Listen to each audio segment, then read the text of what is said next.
My ex-husband James, 42 male, and I, 42 female, got divorced 10 years ago, but we have continued to co-parent our daughter Katie, 16 female. She celebrated her 16th birthday recently, and for the past couple of months, she had been asking for a car, and James promised her that he would get her one.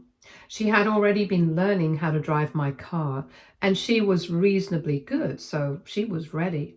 James and I had spoken about it, and he had told me that he would pay for 60% of the cost, and I had to cover the rest. I was fine with it, so we were looking forward to this. But then, at the last minute, just 1 or 2 weeks before her birthday, James called me and told me that he wouldn't be able to buy the car. He had apparently ran into some unexpected expenditures and wouldn't be able to afford a car this month. It would probably take him a few more weeks. I wasn't happy about it because for months he had been promising our daughter that he would get her the car, and at the last minute he was bailing. I tried to get a reason out of him, but he said that it was personal and didn't explain further. He didn't even have the decency to inform Katie about it himself. He made me do it, and I could tell that she was heartbroken when she found out. But she tried her best to be reasonable about it. That was a few weeks ago, but then recently she told me that she had decided that she was not going to talk to her father because she found out he had lied about some things. Katie splits her time with us on a weekly basis. So she spends 4 days of the week with me, and on Fridays she heads to her father's place for the weekend. So after he said that he wouldn't be able to get her the car, she still went over to his place for the weekend, and they spent time together and they talked it out. He explained to her that he had some unexpected things that had suddenly come up, and he apologized to her a lot. So she didn't make a big deal out of it. Her birthday went smoothly, everything was fine, but then earlier this week, she told me that she wouldn't be going over to her dad's place this weekend. And when I asked her, she told me that he had lied about these unexpected events because apparently he had blown the money on his stepdaughter. So for context, James remarried 4 years ago, and he has 2 stepchildren from that marriage. His stepson is 22 and his stepdaughter is 18. Katie is not very close with her step-siblings, but they're not exactly enemies either. They get along reasonably well. Anyway, she follows all of them on social media, and recently she noticed that her stepsister, Gina, had been holidaying in France with a bunch of her friends, and she had been posting about it frequently for a while. And just a few days ago, Gina apparently posted a story for James, thanking him for sponsoring this whole trip for her and her friends as her graduation gift. And that was it. Katie put 2 and 2 together and realized that the money that her father was supposed to spend on buying her a car for her birthday gift, he blew that and a lot more on sending Gina and her friends on an all expenses paid trip to Europe for 3 weeks. All the dates and everything matched, and it was quite a bit through the math. To make it even more suspicious, just a couple of hours after she had put that story up for James, Gina took it down. But by then, Katie had already seen it. She did not confront her father. She just stopped speaking to him. Obviously, I knew everything that was going on, so I was pretty upset about it as well, and did not speak to him. I didn't even tell Katie to go to his place the previous weekend because she was upset, and so was I. Neither of us has been responding to any of his calls or texts, even though he has apologized several times. I know because I think he has figured out that we know. And a couple of hours ago, he sent me a text saying that I was being extremely immature and he could understand this kind of behavior from Katie, but I was being unreasonable. He told me that he had already promised Gina and his wife that he would pay for this trip several months ago, even before he had promised Katie the car. and it had slipped his mind until recently. He did not want to break Katie's heart, so he didn't bring any of this up, even after he realized that he wouldn't be able to get her the car, and she wasn't even meant to find out. And he told me that as her mother, I should do the right thing and ask her to speak to him and sort things out, because that's what my duty is as a parent. But instead, I'm being irrational and acting overly emotional and bratty, just like her. He said that I was being petty, childish, and whatnot, and that instead of behaving like this and turning her against him even more, I should be setting her on the right track and I should help him out here. Now, I don't know what to think, because I personally believe that Katie doesn't need to talk to him if she doesn't want to. But on the other hand, he does have a point. Maybe I'm being a little too childish about this. AITA for not wanting to help my ex-husband get our daughter back on speaking terms with him. Edit. Hi, so James and I met in business school, and that's how we got together. And we got married soon after we graduated. The reason that we got divorced was that our marriage wasn't working out. For a while, we had been compatible and we got along well, but I guess we just fell out of love. However, we have remained friends, and there's no bitterness between the two of us, since you guys were asking about that. And as to why I couldn't buy Katie the car and why I was relying on him for 60% of the cost, well, he makes a lot more money than I do. So I think it's only fair. Financially, I only depend on him for Katie. But other than that, I never use any of the money that he sends for myself. I do receive child support, but it's all for Katie. And I have enough dignity not to use that for myself, and I would appreciate it if people did not imply otherwise without even knowing the truth. I'm not a gold digger. I don't need to be one because I have my own business. But the business that I have is one that I have started on my own from scratch. So naturally, I'm not in the same position as James. He took over from his father. His father had already worked pretty hard on their company. So I think it's pretty normal for him to make more money than I do. And he doesn't have a problem with paying more, and nor do I. This is our arrangement, and I think it's completely fair. It's not like I owe anybody an explanation, but since a lot of people were implying certain things, I just wanted to clear that up. Hopefully, it's all transparent now. Update 1. So it's been a few days since my post, and yesterday I finally picked up one of his calls. He had been trying to get through to me for several days now, but I had been ignoring him, especially after that text that he sent me. I had felt bad about it, and I did consider the fact that maybe I was being childish and immature. But frankly speaking, he had been very dishonest, and I hadn't expected something like that out of him, nor had Katie. So I think my decision to give him the silent treatment and ignore him for as long as Katie was completely justified. Yes, we are friends and we are Katie's parents, but first and foremost, I'm her mother, and I couldn't just pretend that everything was fine when it obviously was not. He should have prioritized the promise that he made to his own biological daughter. At least that's what I believe. Gina has her own parents.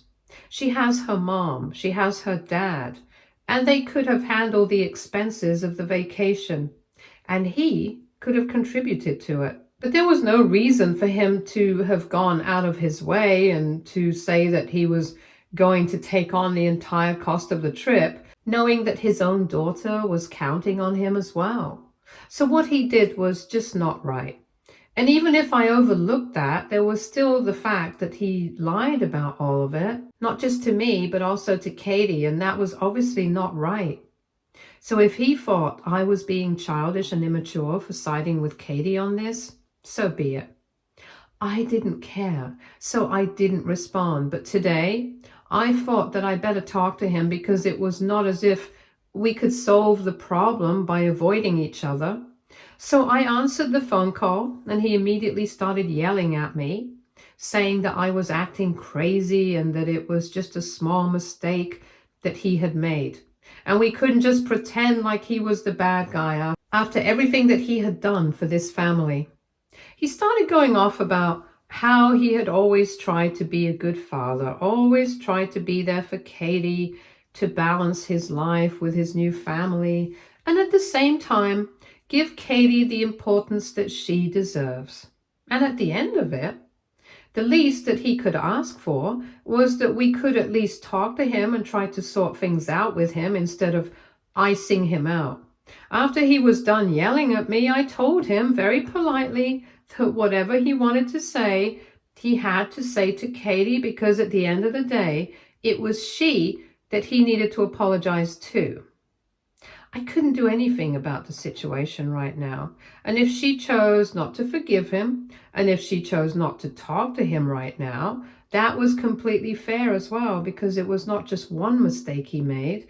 It was about the lies that he told her to cover up that one mistake. I also told him that whatever he had done for this family and for Katie, it was his duty and responsibility as a father. He was not special for having done any of that. Every parent in the world does it, and there's no need for him to bring it up as if it were going to set him apart. After I said that, he got even more huffy and started telling me that there was no point in talking to me because I was being so irrational about the whole thing.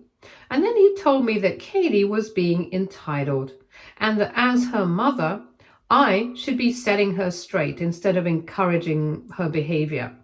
That was even more infuriating for me, and I really lost my cool because as far as I was concerned, Katie was far from entitled, and he knew it. He was only trying to make her seem entitled because he didn't want to take accountability for his own actions. He was the one who had promised her that he would get her a car for her 16th birthday, and it was not just once or twice. He had kept promising her for months, so naturally she had some expectations. But even when he told her that he wouldn't be able to do so, she did not throw a tantrum. She did not start fighting with him or whatever. It was not until she found out that he had lied that she decided to stop talking to him.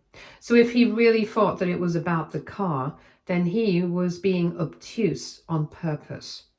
He knew exactly what it was about. He knew exactly why Katie did not want to talk to him, and he knew that it was his fault. Which is why he was trying to make her seem like a bad guy, and I was not going to allow him to do that. So I made it very clear that she was not entitled. He was just being a lying jerk who was too much of a coward to take responsibility for his own actions and come to terms with the fact that his actions have consequences. In this case, the consequences include his daughter not wanting to talk to him because he betrayed her trust.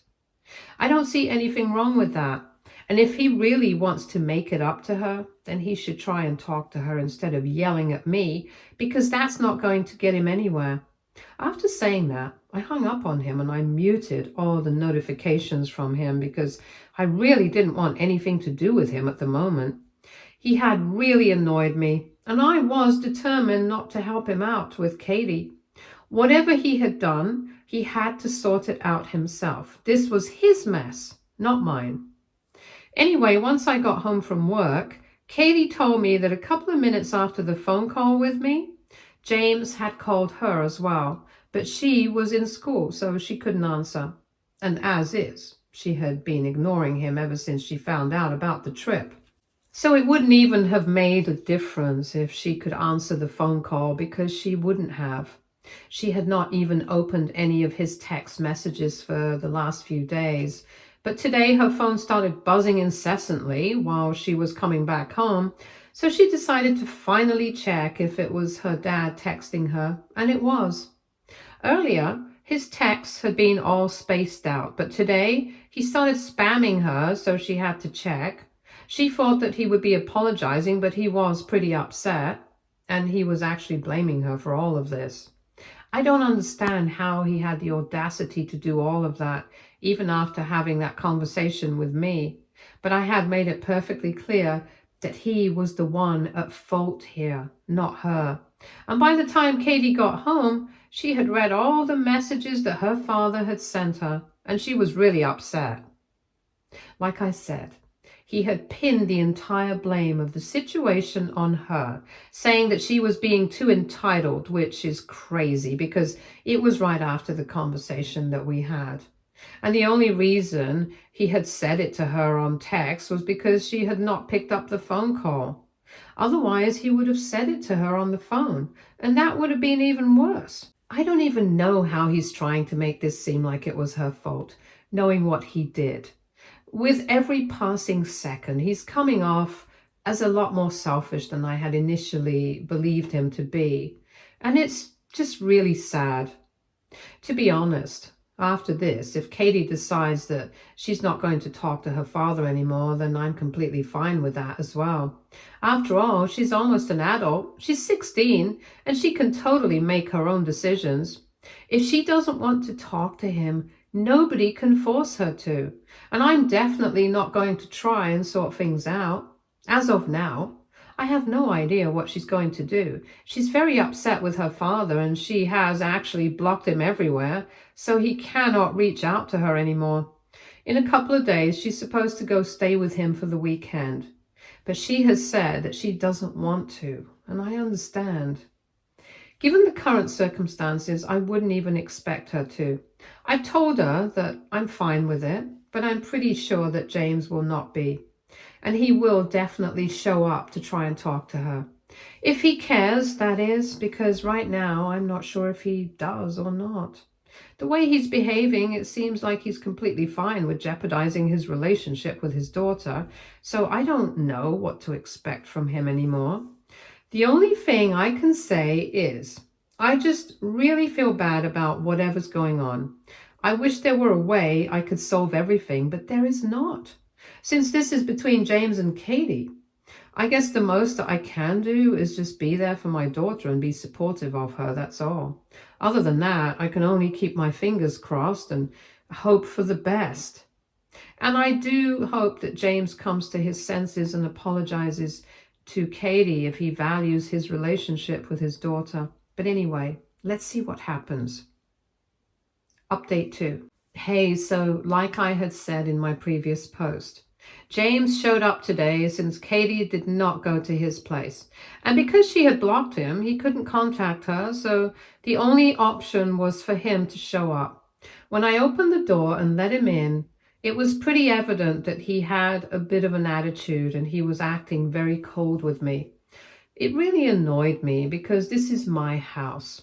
And he was under my roof and he knew that this was all his fault. So the least he could have done was be a little apologetic and humble about it, but whatever. I tried to get Katie to come out of her room to meet her dad and talk to him, but she said that she wasn't going to do so and that she wasn't interested in anything that he had to say, only if he apologized to her, and then would she come out and talk to him. That was her only condition, and I thought it was a pretty fair one. After all, he had created this whole situation by lying, so I think she was in the right asking him to apologize. Besides, just a few days back, he had been blaming her for everything, knowing fully well that it was not actually her fault. So I told him that he had better apologize to her, and then she would come out and talk to him and hear him out. But he told me that he was not doing any of that, and instead of encouraging her, I should be teaching her not to be so bratty and childish, and said that I was going on the wrong path once again. By then, I was exhausted with this whole situation, so I told him that if he was not going to apologize, then we had nothing to talk about. Katie had made it very clear that she was not interested in speaking to him unless he apologized first. So if he had no intention of doing that, then he was just wasting all our time by repeating the same thing over and over again. If he thought I was being irrational and that Katie was being bratty and childish, then he should probably just leave us alone and not bother with us at all. But then he started telling me that he couldn't do that. She was his daughter after all, and he had just expected me to be a bit more reasonable because I was a parent. But But I was also behaving like a child and encouraging her stupid behavior instead of getting her to be a little more mature about the whole thing. It was pretty exasperating because I think that Katie had been as mature as a 16-year-old could have been in a situation like this. He was the one who was acting like a child, refusing to take any sort of accountability for his actions and pretending to be the victim in a situation that he himself had created. And I told him that if he was not going to apologize to Katie, then there was no point in him staying on longer. I thought I was being perfectly polite, but he started arguing with me, saying I was being disrespectful and that I was teaching Katie the same things, being disrespectful and entitled, and that he couldn't believe I was behaving like this. He got pretty loud, and that was when Katie came out, and she was the one who told him to cut it out and said that she was the one who was upset with him. I had nothing to do with any of this, so he needs to stop bothering me about all of it. And she really lost it at him this time. She told him that she had tried her best to be respectful, but he was making it very difficult for her. She called him selfish and said that he had lied and that he was so blind to everything that he himself was doing that he was coming off as a total fool. Because if anything, he was the one teaching her everything wrong, lying about things, breaking promises, refusing to take accountability. And it was ironic that he was blaming me for not being a good example when it was actually he who was the problem. She told him that she had already made it very clear to him that unless he was here to apologize, they had nothing to talk about. So instead of trying to push me around, he should probably try to introspect about where he went wrong and get out.